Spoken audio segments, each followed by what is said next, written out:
Hello world, this is Prince, and you're now tuned into Prince in the City. I am here in Boston, Massachusetts, sitting inside the headquarters of Mr. Evan Falchuk. I hope I said it right. Close enough. Falchuk. But whatever Anyway. it takes. Yes. As you know, right now, the governor's race is really heated. And I have the pleasure and honor to interview him and tell me and my audience why he's running for governor in Massachusetts. So, without further ado, Evan, if I can call you Evan. Absolutely. Could you please introduce yourself and tell us why you're running for governor? Well, I'm running for governor not just as an independent, but as the founder of a new political party here in Massachusetts that's called United Independent Party. And I did it because I feel like the political process today is not representing people. It's gotten very wrapped up in representing interests that have money and doing their bidding in the policymaking process rather than dealing with the issues that every person faces in our Commonwealth each day. It's not going to change from the inside. So founding a new party is what this is all about, based on the idea that everyone's equal, everybody's civil rights have to be protected, and we need the government to spend taxpayer money wisely. I understand. Well, great. Now, what makes you qualify for this position, Evan? Well, I'm a voter, for one. I've also spent my career in business. I spent 13 years as the president of a healthcare business called Best Doctors, which we grew from 9 employees to up over 600 employees. And it's the kind of passion and drive that you see from people that are entrepreneurs that we need to see in our government. People who want to believe and who want to do things that are consistent with the beliefs that they have is not what we see in our government.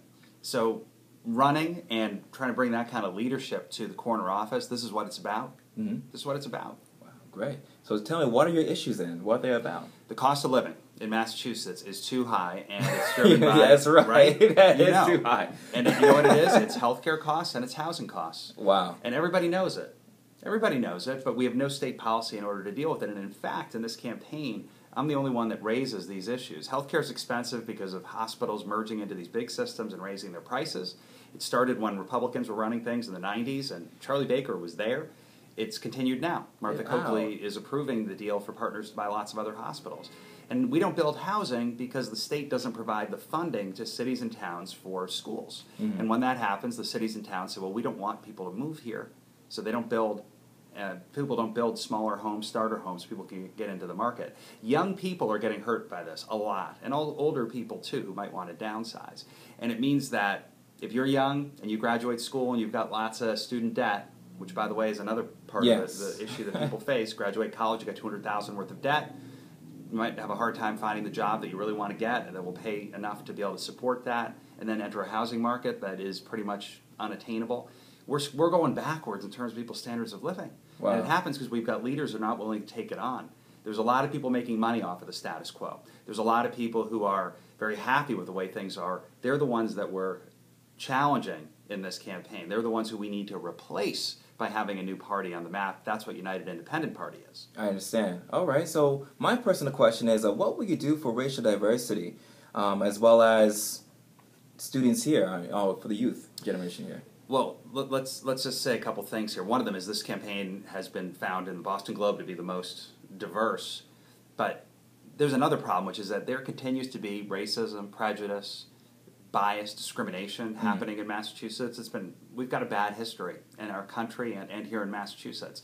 One of the things that's been really striking in this race is when I listen to the candidates of the Republican and the Democratic parties, they can barely acknowledge the existence of race. They get very uncomfortable saying black. They get very uncomfortable saying Latino and talking about the issues that the communities are facing.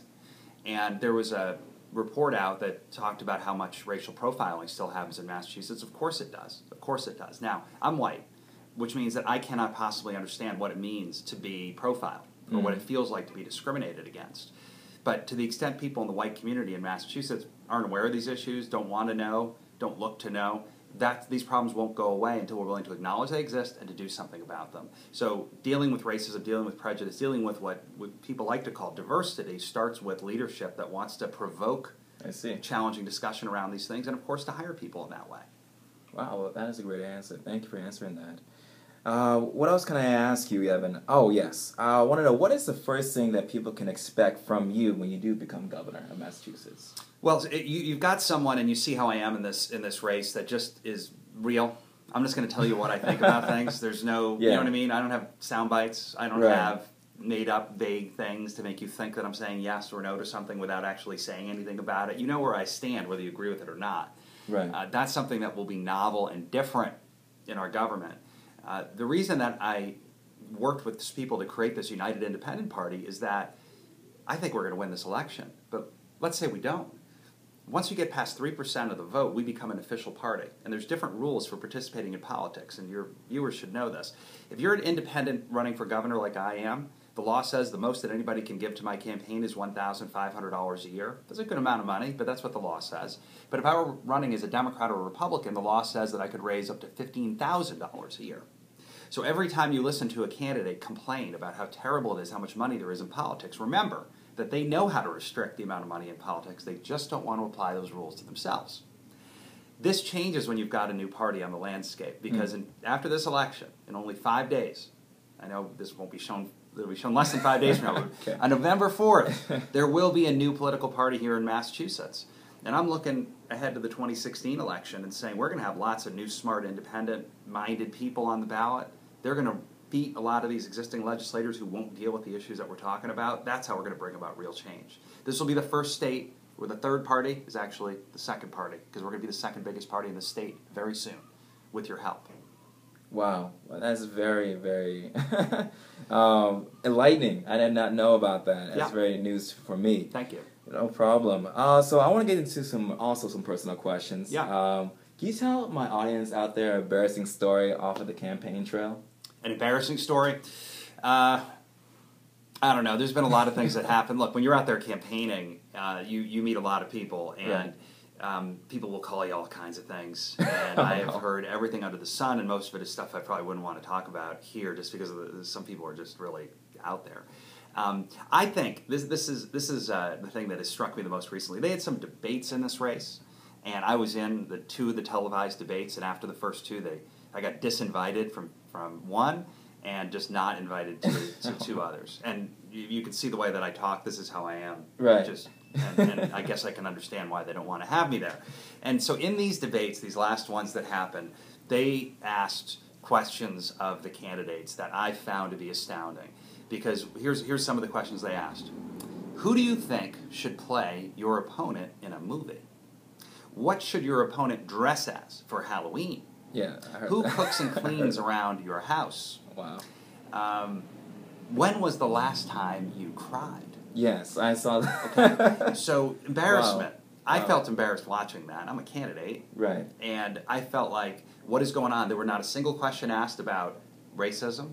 Well, you asked one already. Right. Not a single question about that. Not a single question about healthcare costs, about housing costs. Not a single question about seniors. Not a single question about veterans. Not a single question about prescription drugs. Not a single question about student debt. None of these things were talked about because we needed to spend time finding out about Halloween costumes. Voters aren't going to remember about Halloween costumes a year from now, but they'll know how much money they paid in higher insurance premiums. They'll know how much rent or a mortgage cost them. It is embarrassing. It is embarrassing for all of us as Americans to look and say, this is what our press has turned into. You know, here's another one, and this just happened this week. The Boston Globe, which is a well-regarded newspaper, sent out a questionnaire to all the candidates for governor wanting to know about our coffee drinking habits. And it was a series of questions. When do you have your first cup of coffee? How, do you make it or buy it? Do the people in the place where you go, do they know you? And I first got this, and I said, is this serious or is this some kind of a joke? And it was serious. It was actually from their Washington bureau. Can you imagine? You imagine a job like that, Prince? Here you are, you're working hard to build this business video news network. Right, and there's people that are getting paid a salary to ask politicians about their coffee drinking habits. Yeah, we are in the wrong line of work. Right, right. So I answered it, and I said, yeah, sure. Here's what I do. I get up in the morning and I have a cup of coffee because I need my energy to make sure that I can encourage voters to participate in our democracy. Right. I said, they asked me, do you have any other stimulation? I said, I was talking to a mom who works 2 jobs and is worried that she can't afford her rent and might end up losing some of her public assistance, and was worried that no one had any plan around this. That'll wake you up. That'll wake you up. And when we see our press that doesn't want to act as a watchdog and would rather act as, I don't know if it's infotainment, because it's not very entertaining, that's embarrassing.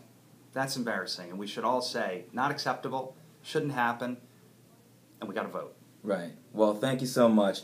Oh, and before we go, actually, I may have one question. Yes, actually, I do have one question for you, even from the Twitterverse. Yes. And this comes from the United Independent. All right. And it asks you, what will you do? Oh, sorry. It's a complicated question. No. Yeah, because it's 140 words. I know. Well, if it's a 140-word question, that's a good question. 140 words, can you imagine? Yes. Okay, anyways, guys. All right, so this comes from the United Independent, and he wants to know as far as who will you include in your party? Anybody who...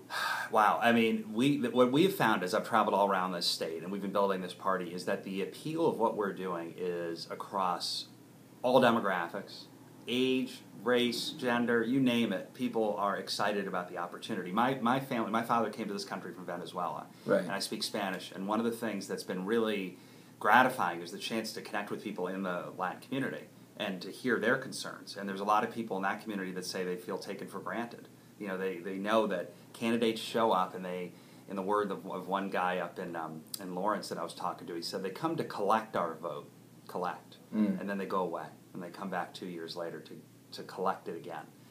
This is what's wrong, you know? Only 16% voted in the primary for this election. We need to make sure that on November 4th that as many people as possible vote, and that we've got leaders that are not looking to suppress voter turnout, but rather to increase it, to increase our democracy, to mobilize people towards positive change, to improve people's material conditions.